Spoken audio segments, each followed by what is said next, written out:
Hey everyone, I am just getting my headphones set. I think that we can all relate to this. I usually have my AirPods, which I quite like and somehow misplaced, but I think that this could actually be a relevant analogy to what it is that we're going to talk about today, which I'm going to assume is most of your books. So give me a moment. Hopefully you can hear me well enough right now before I get my headphones in.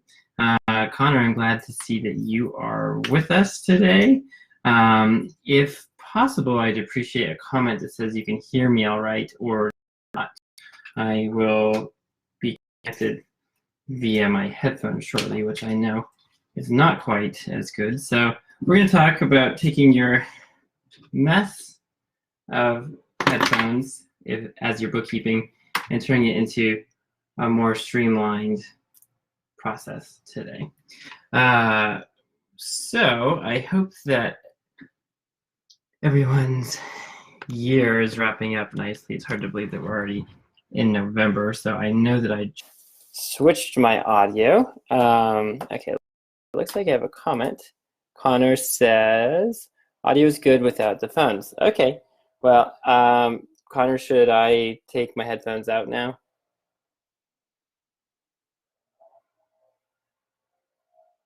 Okay, I'm gonna take, and I'll watch the comments just in case. But anyway, it's good to have Gina and Connor on today.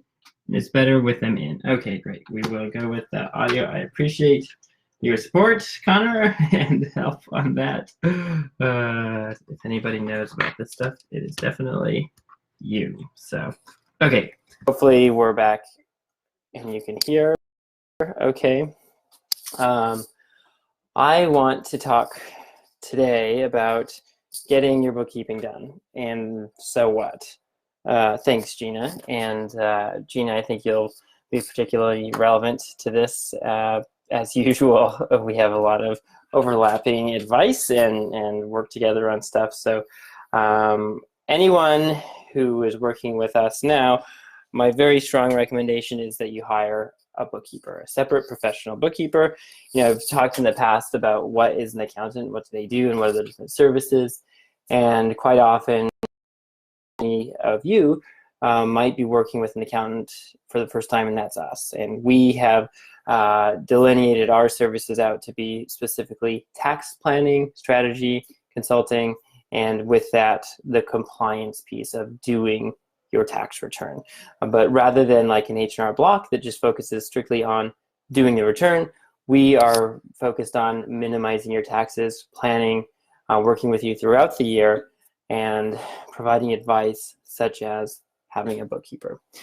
So you assume that you have a bookkeeper like Gina, and you're working with them throughout the month. They're requesting information, and the big deal that the big question I have from people who have made it to that level, I would say that you know, if we were to have like a 0 to 3 scale, 0 is no bookkeeping, 1 might be doing your own bookkeeping, 2 might be having somebody do your bookkeeping, 3 would be actually like reviewing it and having some sort of a process around what you do with those. Because certainly as the end user of those financials, we create your tax return. Okay, so that is a critical input, and oftentimes one of the most difficult for us to get from clients is your final numbers.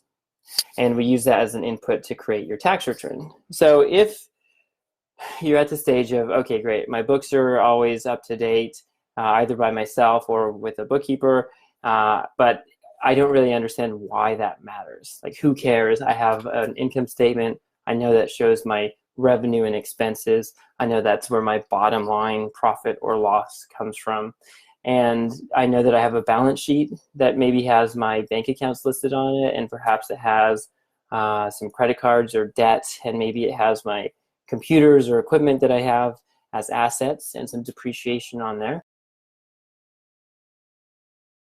2 basic financial statements that I recommend everybody have: income statement, sometimes called profit and loss, and balance sheet. So income statement, period of time. So income statement for the year of 2019 or for October. Whereas a balance sheet is a point in time. At one point in history, you could have a balance sheet at November 7th, 2019, today. So who cares? Like, as an accountant, as a user of the financials, I care because I have good records. You care because of what we're going to go through today. So essentially, once you've gotten your receipts that you need, especially for business meals and travel, because the burden of proof is always on the taxpayer to prove that they are entitled to the deduction if you're audited. You know, certainly if you tell us that this transaction was for business, we'll honor that. You know, you're liable for the tax due if that weren't the case. So we take these financials, and as a business owner, what should we do with them? Okay, so the first thing you do once you've got these reports is you just do a high-level look at them. So I would almost always look at the income statement first. And I think that any of you who I've set up a zero account for, I've actually created reports like this in sequence of what I recommend. And I believe I do, once you do the bank reconciliation, which is something the bookkeeper should have completed, making sure the ending balances match on all of your cash and credit accounts. So once that is done, you then go into review step number 1. That's looking at your income statement. So this I'm going to talk about as a monthly cycle. So review step 1, open your income statement. And at the top of your income statement, you're going to see the top line, revenue, cash in, money in. And almost every one of you is a cash basis taxpayer. So you should be seeing cash basis financials. Cash basis income statement means when you receive money into your bank account, that is income. That is then counted as revenue. After revenue, some of you might have multiple line items of revenue, or might be all consolidated into one. Lots of ways to track that, but we overall just care about total revenue. And then you might have a cost of goods sold or cost of service. If you do something that has an implicit cost, that might be right underneath of the revenue line. And then once you go past that, we have all of your expenses. So this is that's essentially a single step income statement. There's multi-step income statements which have lots of different line items and groupings of things. That's way too complicated for what most of us need. You really just need to see total income, expenses. Okay, so you've looked at your total income. Is that number? As a small business owner who is also typically the only employee or worker, because remember, employee is a very specific, nuanced word in accounting, meaning there's payroll taxes and so on.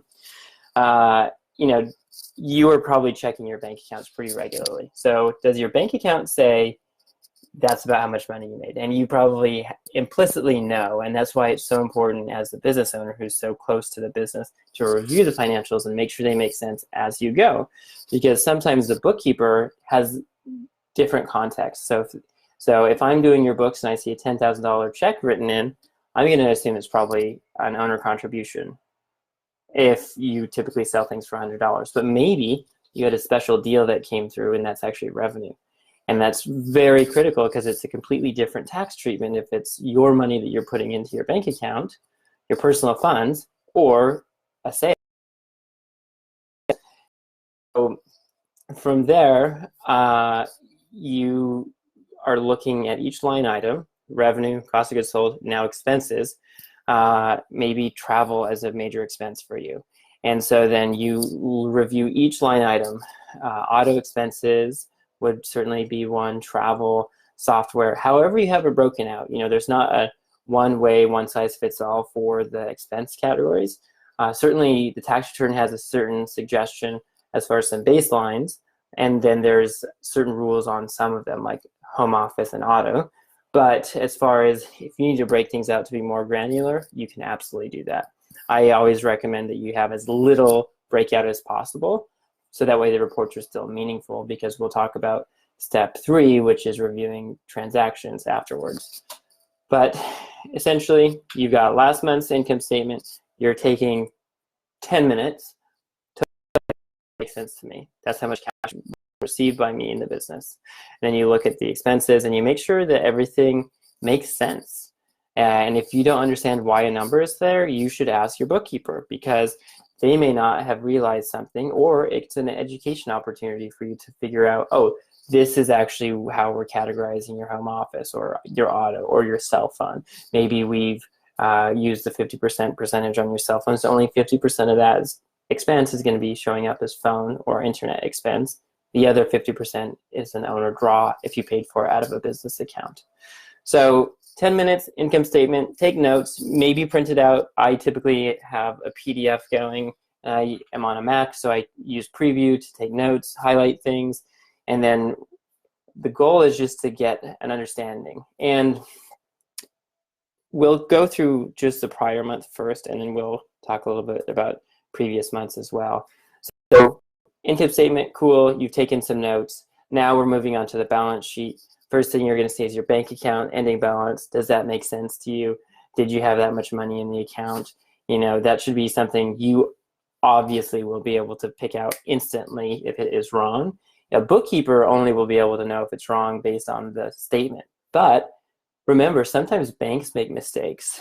And so it's also important for you, if you're not also checking your banking, to review your financials, which will be a reflection of those reports as well. So looking at your cash and your accounts receivable. So this is a little bit of a nuanced thing for most of us, because cash basis balance sheet shouldn't have any receivables. So typically, if you have a lot of invoices that are outstanding, we should have a separate report called an aged receivables report that you're reviewing. And then you're just going through, how many of my receivables are overdue by 30 days? How many are overdue by 60 days? How many are overdue by 90 or more? And if you do that, essentially it provides an aging, and the older past due an invoice is, the more likely you're not going to collect on that. So the goal is to, one, I recommend avoid having a receivables problem by not having a receivable, similar to how our engagement is with you, because you pay us every month automatically. I'm not manually sending you an invoice. You're not manually paying it. We just have an agreement. We'll support you. We have services we're providing for you, and you pay us. So that's one way to prevent a receivables problem. The other way is you have this age receivables report that you're reviewing every month. Who's still outstanding? And the goal is to get that taken care of as quickly as possible. That's very closely related to cash flow forecasting, which we should probably talk about. Maybe Gina can actually give us a demo of Helm. I think that would be a great idea. One of these later meetings. So back to the balance sheet, you're reviewing all of your cash accounts, your credit accounts, any of your fixed asset accounts. Anything that you buy that's over $2,500 should be on the balance sheet. Okay, that's what we call a fixed asset, and the IRS has special rules on how we track and depreciate that. Almost always you're going to be able, if you have net income, you're going to be able to depreciate it at Section 179 or bonus expense for tax purposes. And the reason we leave it on the balance sheet is because you then take that and track it over time, and when you sell it or get rid of it, there's either a gain or a loss. So if you got rid of it for zero and the book value, so it's been fully depreciated, is zero, no gain or loss, okay? But if you sell it and make $100 on it, but you have a $0 balance, then there's a gain. If you sell it for $100 and it was worth $1,000 on your books, you have a $900 loss. So fixed assets on the balance sheet, if you buy anything over $2,500, it should show up on your balance sheet, not your income statement. So once you've gone through the assets part and liabilities, now we're on the equity side of your balance sheet. That means money that you have personally contributed in or taken out, as well as the final reflection of your business from the income statement. So this idea of double-sided accounting is that the income statement actually talks to the balance sheet, and it's dependent upon the reconciliation. So it's this Rubik's Cube that all fits together perfectly, and when it does, everyone's happy, who understands how much work it is to get that to properly work. So the retained earnings number on the equity side, so we're talking about the equity side of the balance sheet, more specifically the equity section, which is the very bottom of a balance sheet, and that has owner, share member contribution, owner, shareholder, or member drawing or distribution. And then it also has your retained earnings. Retained earnings is the sum value of your net income over time. Okay, so it's the watermark, the historic representation of how your business is done. So if you have losses, it would be negative. And if you have net income over time, that retained earnings should essentially build up. And that's sort of like your equity that you've built up over time. Equity accounting gets super complicated, anything further than that. So the main thing you need to know on a monthly accounting cycle as a business owner is you should be looking at the owner contribution account and the owner distribution account. The only things in there should be money you've personally contributed to the account, to your business, money you've personally taken out of the business, either with a draw, distribution, or by spending business funds for. Remember, if we're using an account for both business and personal, anytime you spend out of the business account for personal, that's going to be an owner drawing. Typically not recommended. What you should do instead is transfer money to you personally and then spend it at a store or whatever it is that you're needing to purchase.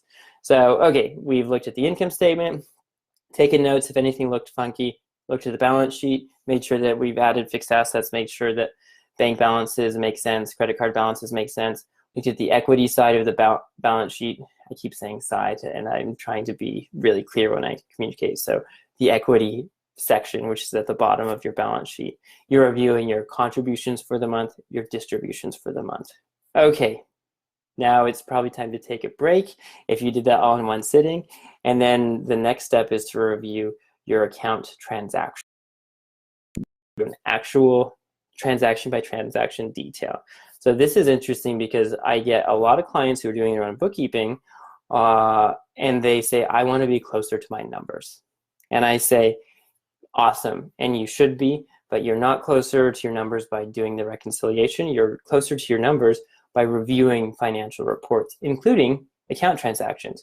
It's far more meaningful and valuable for you to review validated account transactions than preliminary account transactions. What does that mean? So if the bookkeeper is reconciling everything for you, they're making sure that the transactions that are in the system belong there and that there's nothing missing and nothing duplicated. So when you review the transaction record subsequently, you then can verify the understanding of your business that your bookkeeper has, and that gives you the opportunity to make sure that things are consistently categorized. It gives you the opportunity to explain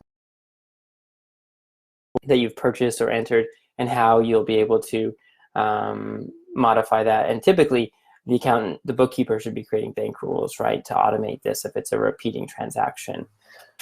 Okay, so what does it mean to review your account transactions?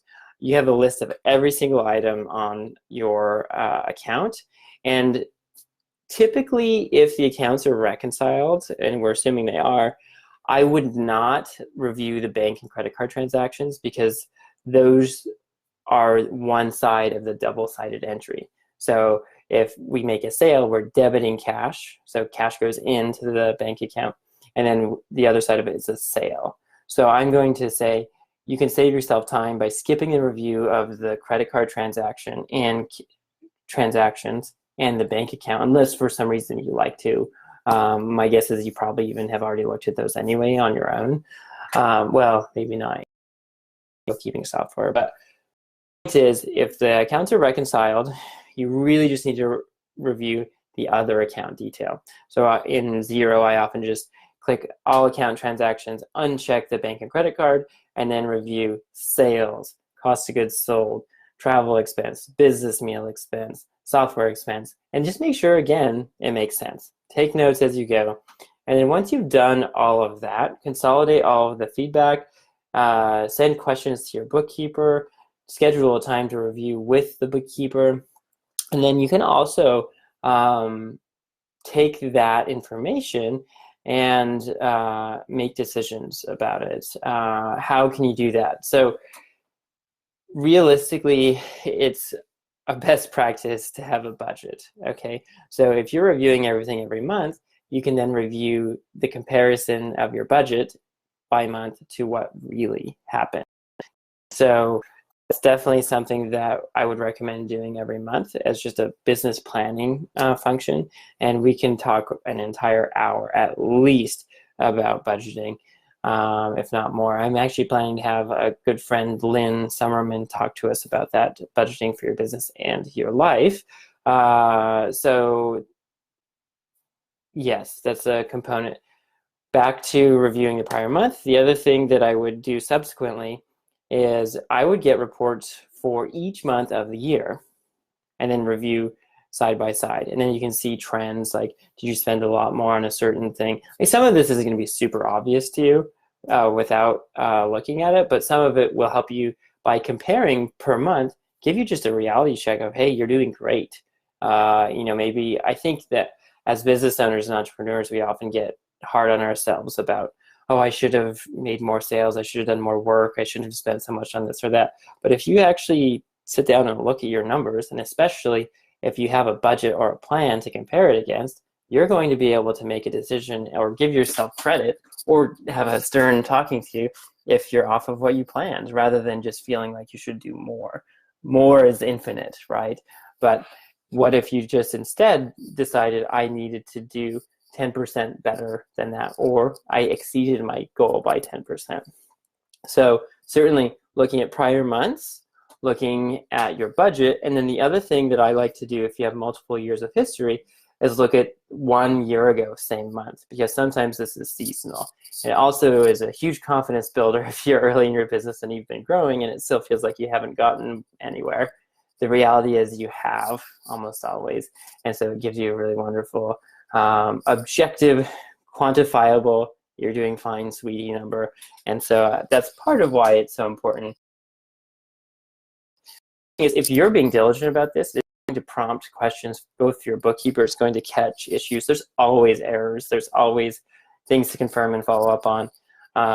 And the more engaged you are in the process, the more engaged your bookkeeper will be, and the more accurate your books will be, which means the more accurate your tax return will be, which means the chances of having better tax planning are higher, which means the chances of, if you're audited, having everything in order is higher. So overall, I recommend that you have at least an hour every month just to review your financials. I'm not talking about doing your bookkeeping in an hour. I'm talking about spend an hour, review your income statement, balance sheet, account transactions, and then receivables.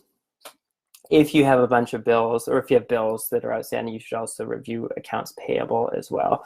And then if you've reviewed those and reviewed your account transactions, had a conversation with your bookkeeper about it, that will also help level to level 3, 4, and 5 as far as really doing analysis, planning, and forecasting.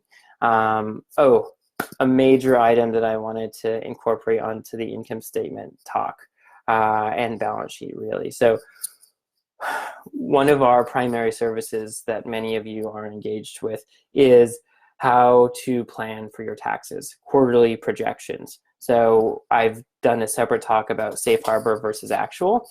And what I want to share with you is that safe harbor is based on last year, actual is based on this year. Actual costs you money for us to do. It takes us quite a bit of time to do essentially a pro forma mini tax return as we go. And so what's really helpful for you as a business owner, if you live in New York or California, use 40%. If you live in most any other state that has an income tax, you should do about 30, 35% of your net income. Remember that bottom line, your profit number. If every month you look at that profit and say you made $10,000 and you live in California, what you should do every month is transfer 40%, which is $4,000, to your of 10,000 to your income tax savings account. Okay, so every month you're reviewing your income statement, and the so what is how much tax do I owe? This is the biggest problem that business owners come to me with, is they are lost and scared about how much they owe. So what I've started recommending to people either doing their own books or bookkeepers, and I'm not sure, Gina, if we've talked about this, but what I think is a wonderful, wonderful way to keep tabs on this is if you then transfer that 40% into, or 30 if you're in like Washington, for example, then you have that money accruing into your income tax savings account. Then you can have your bookkeeper additionally make an entry. You can put payroll, sorry, I'm in the payroll world, an income tax payable account on your balance sheet.